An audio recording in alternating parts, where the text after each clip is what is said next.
لیکن ساتھ ہی ساتھ اب ہم آپ کی بات کریں، جہاں پہ آپ خاندانوں کی بات کریں، تو ان خاندانوں کے بیچ میں رہ کے آپ کو بھی موقع ملا حکومت کرنے کا، تو ایم کیو ایم نے کیا کیا؟ اور ساتھ ہی ساتھ یہ بھی بتائیے گا کہ کیا M Q M Pakistan Sindh حکومت کا حصہ بننے جا رہی ہے؟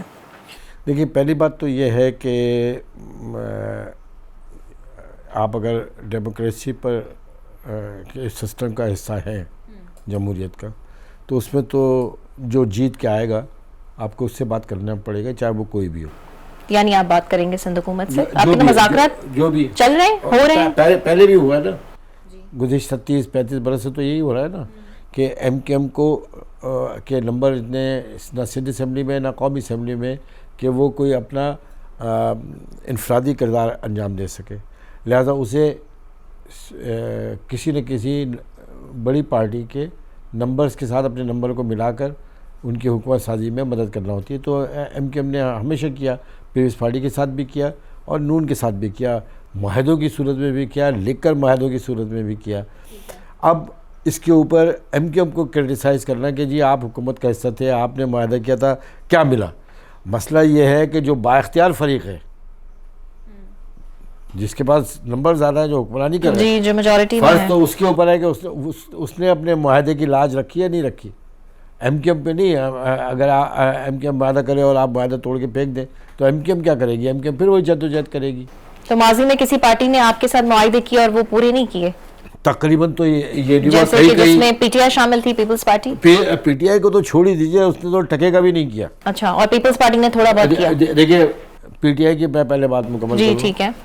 اس ملک میں، اس ملک کے ایک سب سے بڑے شہر نے یہاں سے صدر منتخب کر دیا، علوی صاحب گئے، عمران خان صاحب وزیر اعظم کی حیثیت سے گئے، جیت کے گئے۔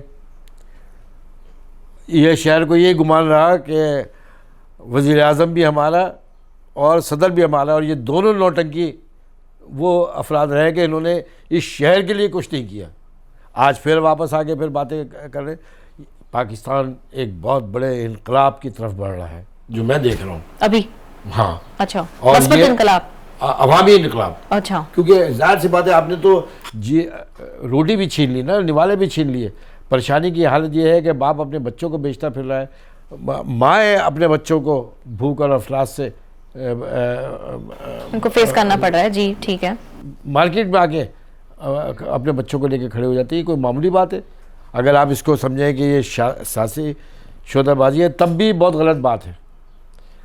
عوام کو، سرمایہ داروں کو، سرمایہ کاروں کو، صنعت کاروں کو آگے بڑھ کر اس روزگار کے مواقع کو بڑھانا پڑے گا، لیکن ان کا کہنا بھی صحیح ہے کہ 22% سود کے اوپر کون سا کاروبار دنیا کا کیا جا سکتا ہے؟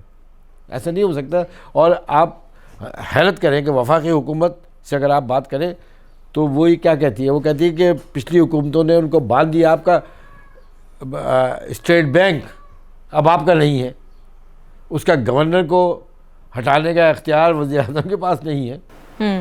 وہ آٹونمس نہیں ہے۔ ٹھیک ہے، ایگزیکٹلی یہ سب ہوا نا، پچھلی حکومت نے کیا نا یہ۔ تو میں اس حوالے سے کہہ رہا ہوں کہ میں جو یہ دکھ بھری بات جو میرے زبان پہ تلخی ہے، یہ عوام کی پریشانیوں کو دیکھ کے ہو رہی ہے۔